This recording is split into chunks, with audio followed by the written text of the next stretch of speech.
So I have some of the new banknotes. These came out July 2024. You might have gotten the news on this as well. Japan changed the banknotes. You have the new ones, and you have the I've got an old one right here. I've got the new ones and the old ones, and I've been getting an increasing amount of questions from viewers about what they need to do, because you might have some. Here's the new ones, and here's the old ones. You see, they don't look the same on the front. But actually, I think, yeah, the size is exactly the same. You can't really tell from the size. All of the machines that I've seen are able to take both of these notes. So whichever one that you do get, it's not an issue.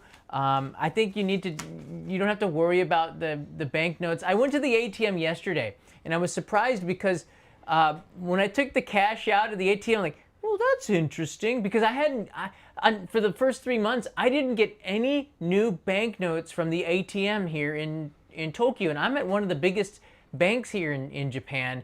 So it was a little bit odd. Like, why do I keep getting fresh, brand new, old banknotes? And then today was different. I got a mix. And that was really interesting to me, because the ATM machine gave me a mix. Imagine if it was like US dollars and you got like old and new notes that were, different designs. It's kind of confusing. But I got, what did I take out? Like 19,000 yen. So I got, like a mix of new and old notes. So it seems like it's interchangeable right now. None of the businesses will say, do you have old notes? Do you have new notes? This is sort of not an issue. The people at the cash register will take both of them interchangeably. It doesn't really matter. The notes here, let me just give you a rundown and on what this is, what I'm talking about. So I think I could shrink it a little bit. So here, this is from the Ministry of Finance in Japan, and they write in here, the issuance of new Bank of Japan notes will start on July 3rd, 2024. Further, the 10,000, 5,000, and 1,000 notes are currently in circulation will continue to be valid after the issuance of these banknotes. So it's nothing to worry about. And according to the bank manager at my bank, let's go over this here. This is a 10,000 yen note. This is the new one. It's the same color patterns as the old one. Just the design has changed, the person on it. The 5,000 yen note, replacing a woman for a woman on the front of it. I think it's a good thing. And then the 1,000 yen note, replacing the dude on there as well. I love the back of the 1,000 yen note, the Great Wave of Kanagawa, which is so cool, with Mount Fuji there in the bottom of it. So I think that's going to be one that a lot of tourists probably take home. But the information from the finance minister, and in fact from the Bank of Japan directly, it's not so clear like how long you're going to be able to have the old notes. The biggest question I've been receiving is, if I hold on to the money that I got in 2023 or earlier 2024, you might have a little bit of cash left over. Is that still going to be valid when I come back to Japan? And the answer is yes. Your currency will be honored for decades, I believe. And you could just go to, if the bank doesn't take it, you can go to the Bank of Japan or one of the main branches. They have them in downtown Tokyo, and they'll exchange it for new banknotes. So you're never going to be stuck with money, because the Bank of Japan will honor the currency that you have. Money is money. That's the legal tender. The problem is, these days, not a lot of people use cash. And I asked the bank manager at my bank, he seemed kind of young to be a bank manager, which could mean he's actually very bright and smart, or his father seems to be somebody of importance. I don't know. I didn't ask the questions, but I did ask him point blank, like, what the deal is going on here. And he said, right now there is still way more old currency in circulation than there is new currency. Here's the old 10,000 yen notes that look quite familiar, and the old 1,000 yen notes. There are way more of these in currency than there are the new banknotes. And in fact, it's a little bit, it's kind of rare to even see them sometimes. But the point is, and the bank manager told me straight, because they usually don't volunteer information. You ask a question and then they answer it, but they're not going to volunteer information. So I asked a little bit deeper, and he said, look, everybody is using IC cards and credit cards. Very few people are actually using cash like they used to, except for perhaps some of the older Japanese, and more so in the countryside. So it's a higher chance that you're going to get new banknotes out in the countryside than you would in the city. So it's interesting that because everybody uses their credit cards and IC cards and digital money, we're not seeing a lot of cash out there anymore. But you need to have this because you're eating at food trucks and, you know, restaurants, and some places don't take credit cards, family businesses. The reason why is because credit cards tap on another 5%. I think American Express is the highest. I almost said worse. Is the highest? I guess would be the worst. You get a lot of points back, but there's some businesses in Japan that don't accept American Express. There's some businesses that don't accept credit cards. Mostly local businesses. Almost everybody accepts credit cards now. And Japan created this thing called PayPay, which my son loves to say. The commercials are very viral. PayPay. And it's Japan's digital currency where you can just touch. One of the reasons Japan wanted to do this was so that the money would stay in Japan, which makes sense. All of it goes to MasterCard and Visa. I think that's in Europe. I don't even think that's in the United States. Or it goes to these big corporations outside of Japan. Now Japan has PayPay, which keeps the money and the transaction costs inside of Japan. And almost everybody in Japan has it. The government of Japan actually uses this to send your tax, what is the word here? The money that the government will give you sometimes through PayPay, because it's cheaper for the government to do it digitally that way than it is to go to the bank account. So the digitalization of Japan seems to be going through PayPay and the digital currency now, and that's probably a good thing. Saves a lot on the bureaucracy costs, and maybe it's a little bit risky and scary to a lot of the older Japanese. That's the direction that we're all sort of moving here in Japan. I see a lot of questions are coming in here, and I want to answer them. Right now, if you're looking at currency exchange, I was wrong. The Japanese yen it got up to 153 to the dollar. And despite the fact that the Japanese economy is not doing too bad, and the US economy, the dollar had lost some of the value compared to the Japanese yen, it just seems like there's a lot of uncertainty in Japan right now. There's a reason why it's hard to see this stuff, because a lot of it is political. I didn't see Kishida-san stepping down. He just sort of did that because he was really unpopular. He has a scandal going on and he couldn't get stuff done to help the Japanese people, which is an honorable thing. He's stepping down, and we have a new prime minister right now, Ishiba-san, but he's not very popular either. In fact, there's a good chance that that party, which has been in power for the vast majority of the post-World War II era, might not be in power after this. Ishiba's kind of a slow and not so popular, not an engaging figure to the Japanese people, not somebody who is exciting, let's just say. So there's more excitement, and there's more people who are thinking about change. And we're going to see the election actually is today. Right now it's going on, the election. So Kanai went out to vote. I voted yesterday by email to the state, which probably won't matter. I won't get into it.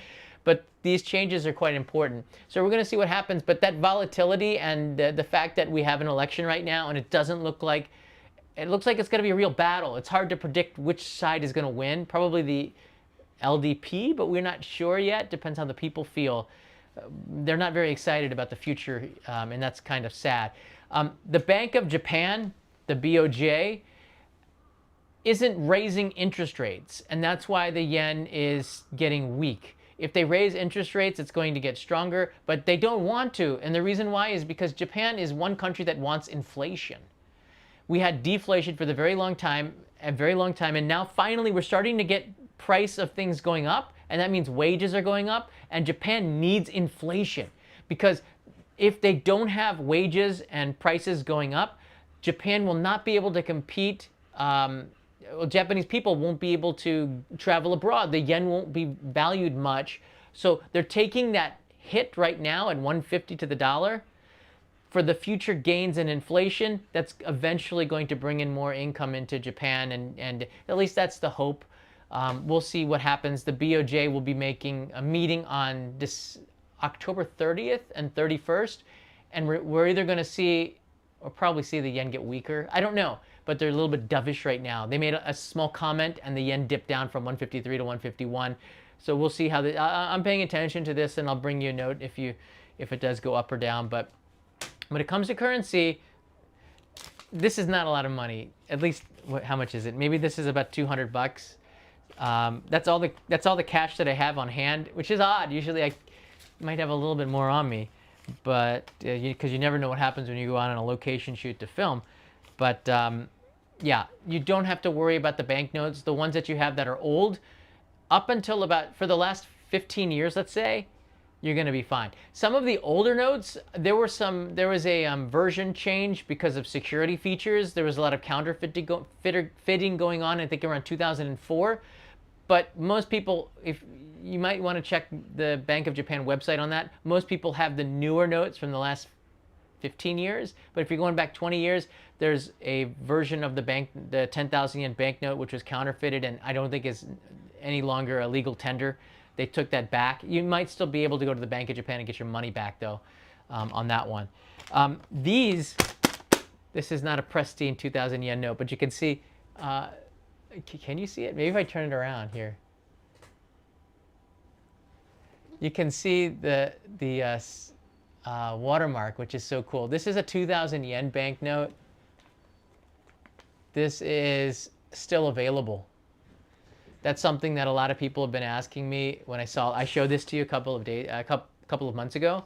You can still get 2,000 yen banknotes. You can ask for them at the bank. They had a printing of this at the Millennium, and it's still printing right now. So it's rare to find them in the public because cash registers and places don't. It's like a $2 bill in the United States, and if you're not from the United States, we got $2 bills. You can find these at the bank. All you gotta do is ask for them and they'll give you brand new 2,000 yen notes. They give these out for gifts and things like this. It's kind of neat, but it's Okinawa is represented on this banknote, and I got a couple of crisp, fresh ones there. And sometimes I pay with them to throw it, add a little wrinkle into daily life. I got a bunch of $2 bills as well. And if you're American, if you go to the bank and you can collect $2 bills, when you travel abroad, you want to freak people out, start showing them $2 bills. Like if you go to Europe or you go to India or you go to, traveling abroad, it really freaks people out because they go, this is counterfeit. Like you get in this debate and then eventually go, okay, I'm just going to keep it. And they go, no, wait, well, maybe I want that. Sometimes you'll see the person put in two $1 bills and they pocket the $2 bill. But it's kind of a neat little thing that you can do when you travel. Bring some $2 bills with you, and they're kind of fun.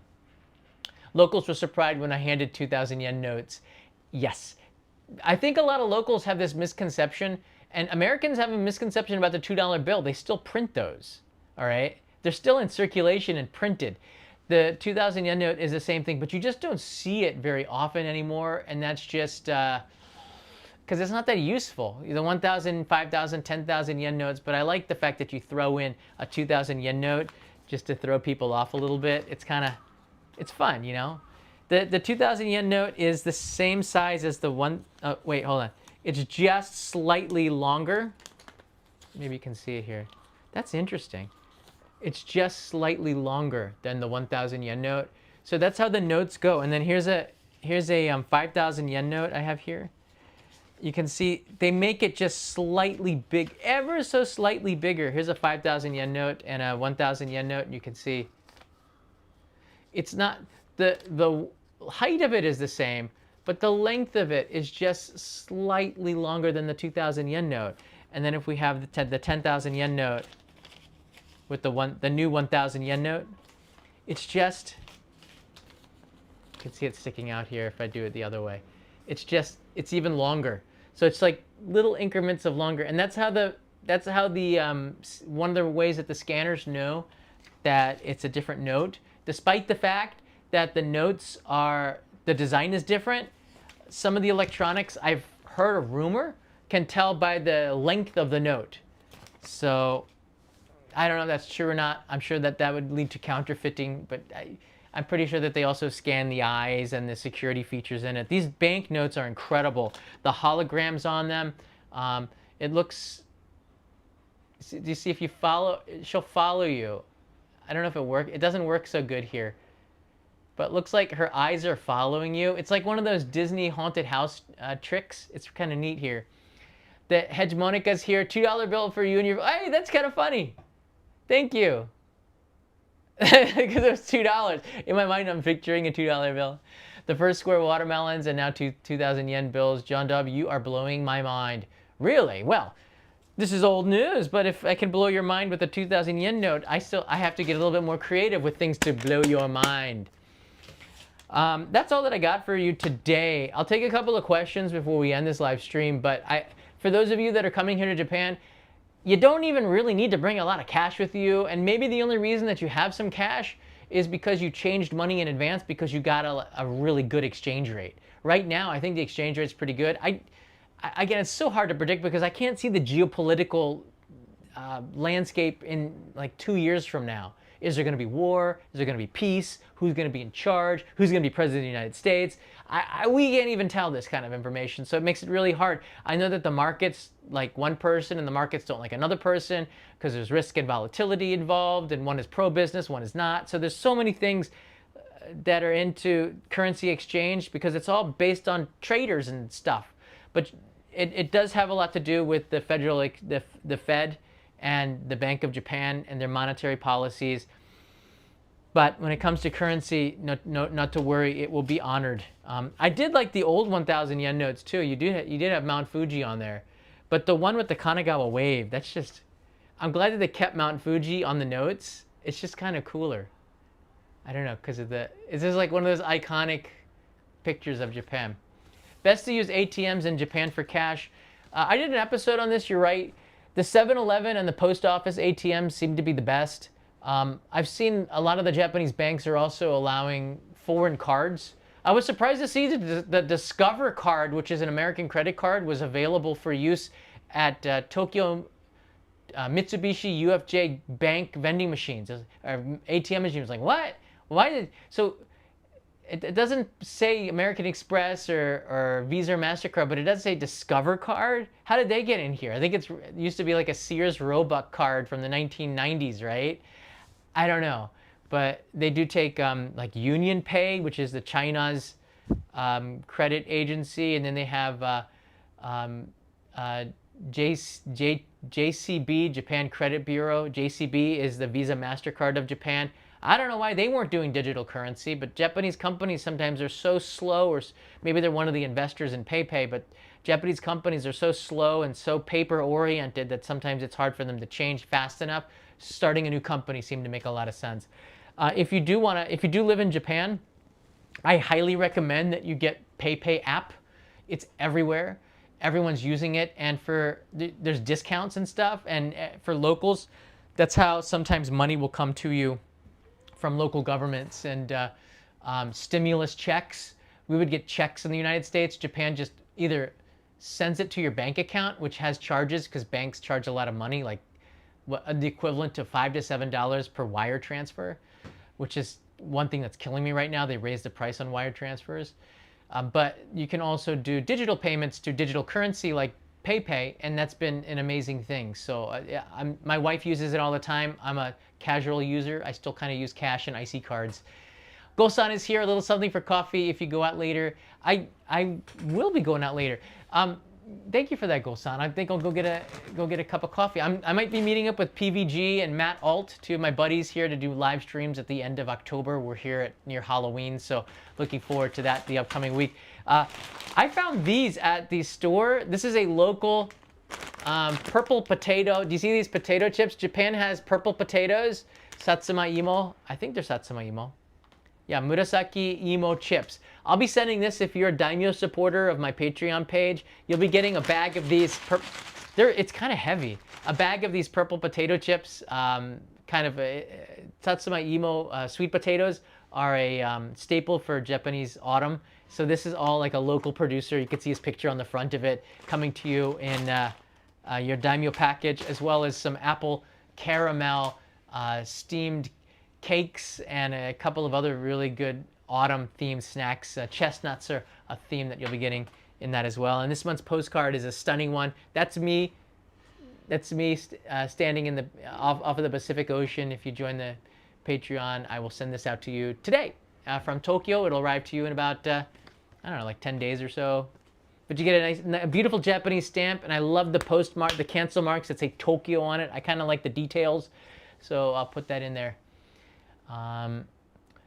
We'll go get 2,000 yen when I visit next week. People don't even know about the 2,000 yen note. You should definitely get one. If you collect Japanese currency, it's only like equivalent to what, $14 or $13 or so. It's kind of a cool one to have if you have a currency collection. But collecting Japanese currency is kind of an expensive thing. It's not like, you know, Turkish lira or, Zimbabwe or Botswana's money. I remember Zimbabwe, the money. I remember changing money when I was on a safari, and I changed what, like $15, and I got a stack of paper like this high, and they said, use it today. Like, what? So the exchange rates were fluctuating so fast in 2001 in Botswana. They said, they gave me the stack of the exchange rate of the day, and they said tomorrow it might be double. So use this today. And I only used half of it, which is why you don't change a lot of money, and just for lunch and stuff. And I think that they changed it pretty quickly too, back to dollars. So I don't know. Japanese yen is a more expensive currency to be collecting.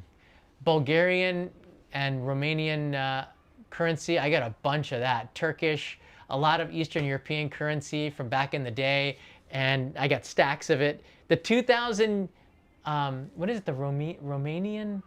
I forget. Romania had a 2000 yen, 2000, I forget the name of the currency, but it was made out of this material that, like the Australian money, that you could see through. It had that like a meteorite on it, which was so cool. So I have a bunch of those. They only cost like a quarter, but that was the leva, I think, or something. Yeah, I haven't been in Romania for a very long time, but back in the day, that was kind of cool. Back in the 2001 or something. There you go. So if you have any questions about the currency, definitely leave them in the comments below. I'll try my best to answer them, and we'll have our people in our community will help you out. Liu. I can't remember how you say it. Romanian Liu. Yeah, that's the one. I don't know if they're on the euro now, but I got a bunch of the old ones. The coins are massive. They had coins that they look like Dracula on it. They had massive coins in Romania. And I was like, what? So this only costs, the metal probably costs more for them to make this than the actual value in US dollars when I was there in 1996, 1997. Remember George W. Bush gave a speech in Romania after he was the first US president to go to Romania, I believe, after the fall of the Iron Curtain. And for some reason, Americans were allowed visa-free in Romania in 1996 and 7 and 8. So I went in 1997 and I crossed from Budapest into Romania. It was the most amazing trip. And I still have some good friends in Cluj-Napoca since then. I got into Cluj-Napoca, no other tourists. I was the only tourist on board. They were surprised that a tourist had even come. The road from the main station in Cluj-Napoca, which is the capital of Transylvania, was a dirt road. They still had horse and buggy. It was awesome. They still had a mix of cars, like communist era looking cars, like these little teeny Russian made ones, and horse and buggy. I'm not kidding. It was like being in the Wild West, like a mix. And I walked over, and they only had 3 or 4 hotels that were kind of expensive. And in the end, might have been the highlight of my trip going to Romania. So I have a lot of love for that country that's come a long way. It really has. I have a 100 yen note. Gordon, I think it's still legal tender. I think if you took it to a store, they would probably exchange it, and then the manager would come and put it in his pocket and put a 100 yen coin. So you would get the 100 yen back, but the value of it is more nostalgic to the Japanese people. They would just give you the money for it. But I believe you could still use those 100 yen notes if they accept it at a cash register. I believe they'll legally have to. If you look at the Bank of Japan, they actually have a list of the banknotes that are currently accepted, and I believe that was one of them. But some of them might have expired just because of counterfeiting, but I'm not sure if that one is one of them on the list. So I might want to go and check it out. They do have a new 500 yen coin as well, which I haven't had any problems with that in machines. So all of them seem to be calibrated to take the new money. Thanks everybody for watching. I'll see you in another live stream tomorrow. Have you been to Serbia as well? I have. I've been to Serbia. I've been all over Eastern Europe. I haven't been to the Baltic states because when I was in Poland, my Polish friends that I had made, they said, don't go to Lithuania because you'll get robbed. And I was like, what? But I didn't have a lot of time, and that kind of freaked me out, so I spent more time in Poland. But I think it was just Polish people in the tourism agents offices that wanted me to stay in Poland and not go up to Lithuania, Latvia, and Estonia, which is a shame because I'd love to have gone up there. I haven't been to Ukraine yet, so we have some Ukraine viewers. I haven't been to, I went through Belarus, which is a funny story. I'll tell you about that someday. I've been to every country in Europe except for the Baltic states and Montenegro, I believe. Yeah. Backpacker. There's no borders for backpackers. You just kind of get out there and go. I got a lot of stories. Wow. I backpacked back in 1996, 7, and 8, 9, 2001, 2002, 2003. Like almost every year for those 7 years. I was, and there was no YouTube, which is a shame. Imagine I would be one of the big global YouTubers if I had YouTube back then. But you know what? If I look back in hindsight, I think it was a blessing not to have a camera, because I made so many friends and had so many experiences, and I could turn off the camera and just learn and look and eat and smell and enjoy it. I don't think I would enjoy it if I had to film it for a YouTube channel, despite the fact that you would make money. My memories of backpacking before YouTube and not having to film everything before smartphones is so happy. I could close my eyes and put myself in the Sistine Chapel or on the Trans-Mongolian Railway going through Siberia, one of the most beautiful parts of the world. I can do that. But if I tried to film it, yeah, I'd have video of it. I do have pictures. But I think there's something missing when you're always on social media. And I'm saying this as a YouTuber. I kind of wish, in a way, I could enjoy it a little bit more. So put your cameras and your smartphones away when you travel a little bit, and just take this as a piece of advice. You don't need to, unless you do this for a living, you do not need to Instagram or vlog or show every single part of your travel experience. Sometimes put your phone away, spend 3 days with no phone, keep it at the hotel. Don't even take a picture, walk around, enjoy yourself. I think then you start to get your senses and taste, smell, touch, and you become more immersed into the country without your darn smartphone, which I think is some kind of a disease. I'm having trouble putting mine away, that's why. All right, everybody, take care. Love you guys. See you in the next episode, probably tomorrow. But we'll get Peter Von Gom and Matt Alt on the show coming up soon. See you this weekend. Bye-bye. Matane.